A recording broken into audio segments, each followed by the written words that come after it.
ముంచుకొస్తోన్న కియాన్ తుఫాన్ కోస్తా తీరాన్ని భయపెడుతోంది. ఆంధ్ర, ఒడిశా, తమిళనాడు తీరంలో హైలైట్ ప్రకటించారు. ఎలాంటి పరిస్థితులైనా ఎదుర్కొనేందుకు ఎన్డీఆర్ఎఫ్ తో పాటు తూర్పు నౌకాదళం సిద్దమైంది. అధికార యంత్రాంగం ముందు జాగ్రత్త చర్యల్లో నిమగ్నమైంది.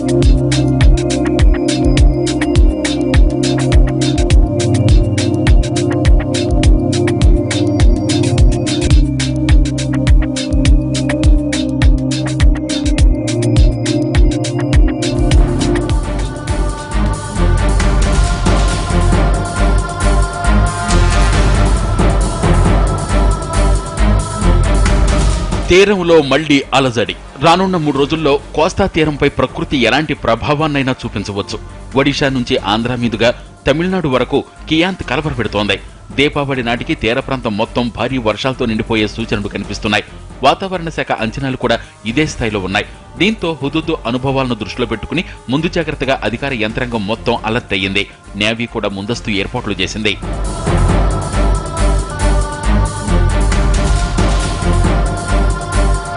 కియాంత్ తుఫాను వల్ల తీవ్ర నష్టం సంభవిస్తే యుద్ధ ప్రాతిపదికన సహాయక చర్యల్లో పాల్గొనేందుకు ఈస్ట్ కోస్ట్ నేవీ ముమ్మర ఏర్పాట్లు చేసింది.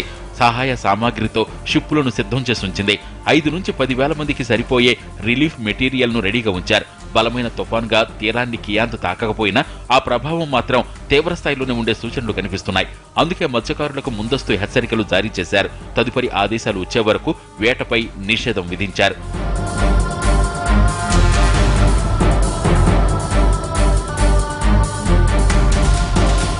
జాతీయ విపత్తు నివారణ సంస్థకు చెందిన ఎన్డీఆర్ఎఫ్ బృందాలు కూడా రంగంలోకి దిగాయి. తుఫాన్ తాకిడి ఎక్కువగా ఉండే ప్రాంతాలకు ముందుగానే చేరుకున్నాయి. రెస్క్యూ బోట్లను రెడీగా ఉంచారు. రాష్ట్ర ప్రభుత్వ అధికారులు, నేవీ, ఎన్డీఆర్ఎఫ్ బృందాలు సమన్వయంతో ముందుకెళ్తున్నాయి.